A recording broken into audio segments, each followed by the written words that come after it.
It's a beautiful, beautiful morning out here. Just gorgeous here in eastern Kentucky, and beautiful fall day. And it's supposed to get up to like 80 degree today, and it's just beautiful, beautiful, beautiful. It is a little past 11 o'clock right now, but uh,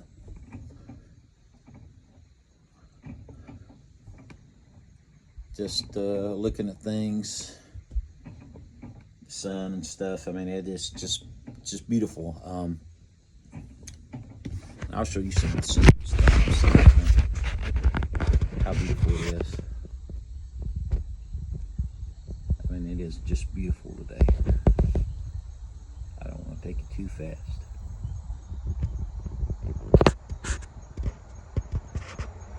Beautiful, beautiful, beautiful. See, just beautiful today.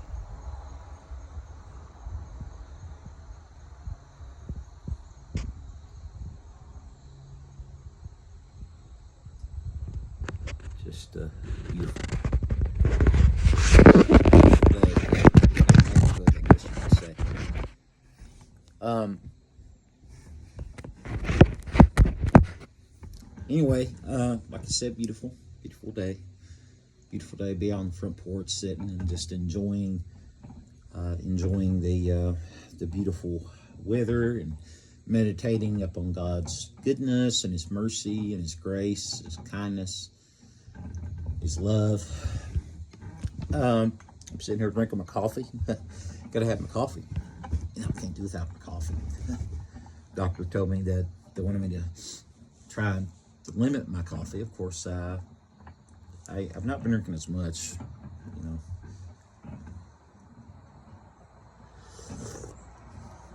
But gotta have coffee every morning. Wake yourself up. Anyway, it's been like I said, a beautiful day. I'll try to get out of here. Just voice here in a minute. Voice is acting up, but I was sitting here thinking about our youth. You know, our local judge executive here. He went to the local elementary school here in our county, and he unveiled a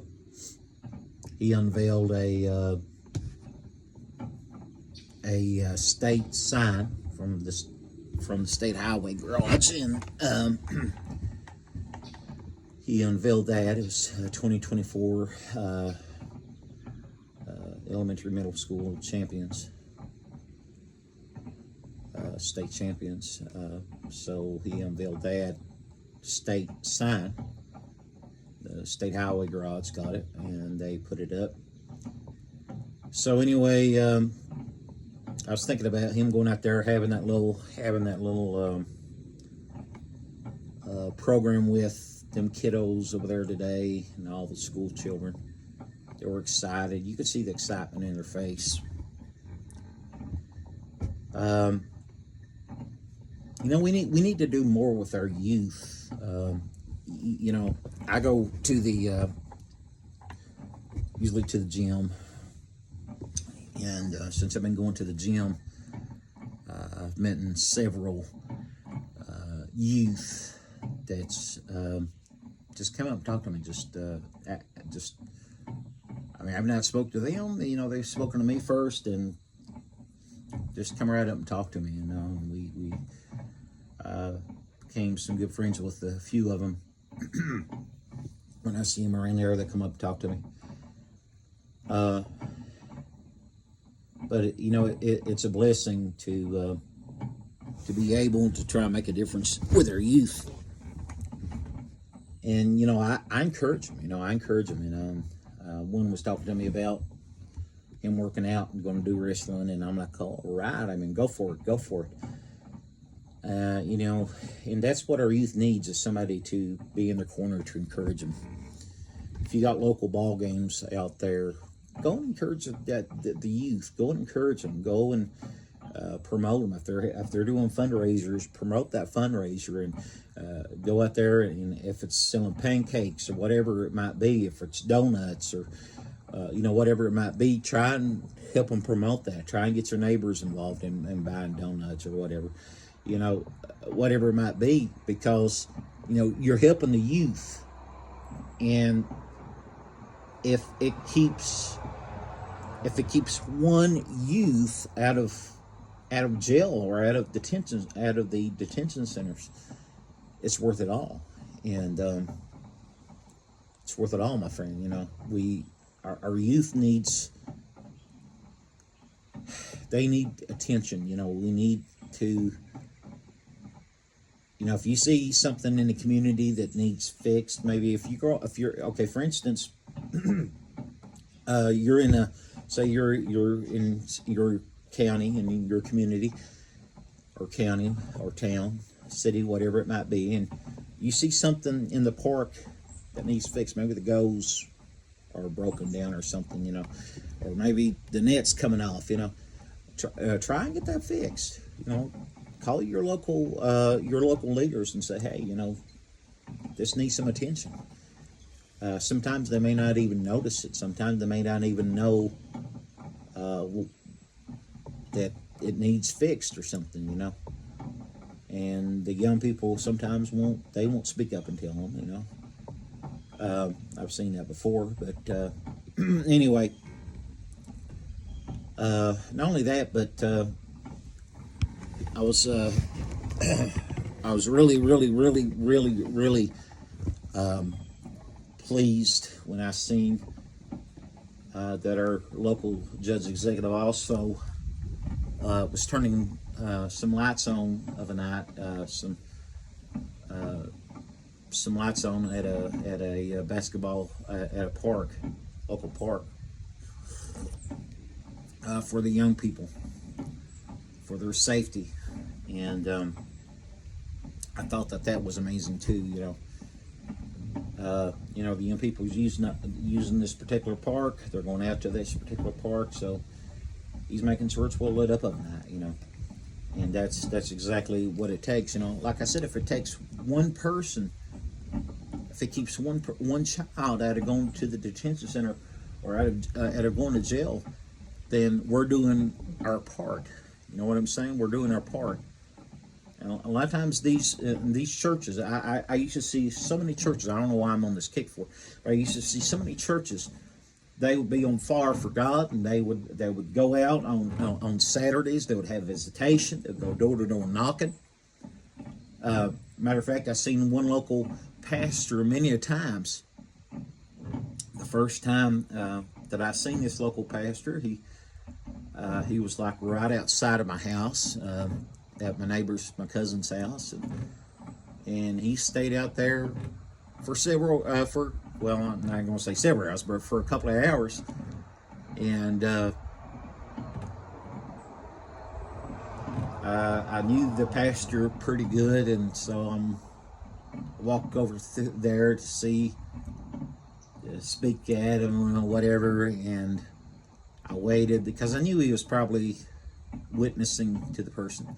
So I waited, and when I walked over there, he was in there playing some Uno, with the fellow, and I'm like, wow, what about that? And then that's when I realized it's not all about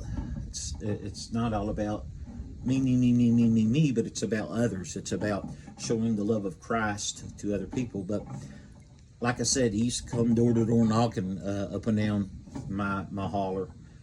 You don't see that much anymore. You don't see the bus ministry vans going out on Saturday, door to door knocking, trying to get other kids to come ride the bus. You don't see that very often. We're getting away from that. And let me say, these churches didn't understand how much of an impact they've had through the years. They've kept children off the street. They kept children from getting in trouble. Probably kept children from even dying. I'm going to be honest with you. They kept children from the hands of predators out there. These churches has, by getting them off the streets and taking them to church and to events. There's one church, this local church, that's still, I know, very, very active. They went roller skating the other day. You know, I thought, well, that's just amazing. You know, to take them roller skating, you know, bowling, whatever. But you know, they're keeping them off the street. You know what I'm saying? They're keeping them from getting in trouble.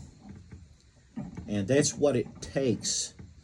You know, not only churches, but I'm also talking about our public schools. You know, we had one little fella. He decided he was going to have a gardening club, and he was an older guy, and he talked to the school about it, talked to him about it, and they went through the proper channels and everything. And of an evening, the kids that wanted to, of course, the parents had to pick them up, and a lot of the parents did. The kids wanted to sign up for it, and they had their gardening club there at the school. And they raised around the school. They raised tomatoes, cucumbers, and stuff like that around the school. And I thought, well, that's just awesome that they have stuff like that. That's amazing. That he decided to do that for that local school. You know, so you know there's all kinds of stuff that we can do. And not only our youth, but also our elderly. We can do things for our elderly too. We can plan nights for our senior saints. You know, in our churches, our senior saints to go and out and eat, and maybe Bible studies, you know, singings, whatever it might be. You know, we could do stuff with our senior saints as well, because so many senior saints are, what I call senior saints, but so many seniors are out there. Our elderly people are out there. They're lonely. They just need somebody to talk to. They just need friend and companionship. But you know, we can get active in our community. I don't know why I'm on this soapbox for, but I am. But I want to see our communities more active like that. We can do that if we all pull together. If we all pull together, we can do that. Anyway, I hope everybody's doing all right. I hope this finds you good. There'll be hunting me another book here pretty soon to read, and a book of poetry for November. I'm thinking a book of poetry from Emily Jones Hudson. I'm going to be reading next. Or Emily Hudson Jones, or something like that. The author is. I've read a few of her books before, and she's got a new book out. So I think I'll probably get that book and read it through November. But we'll do a book review on that when I get that read, book of poetry. As you can tell, I love poetry. I guess just just something I've always loved. And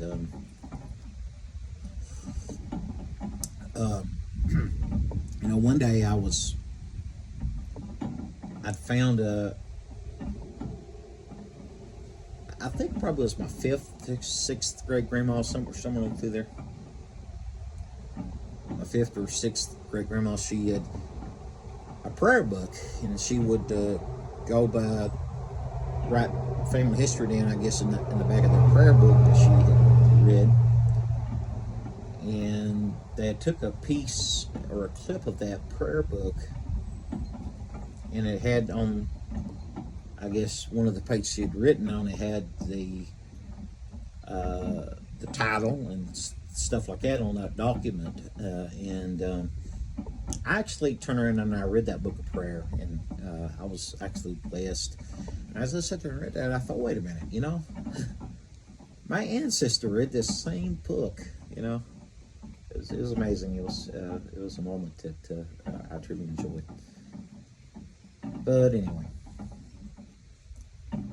hope you all are doing all right. Hope you all are. Hope this finds you good. share my videos, comment on my videos. Please do that. Let's work together. Let's work together. God bless y'all.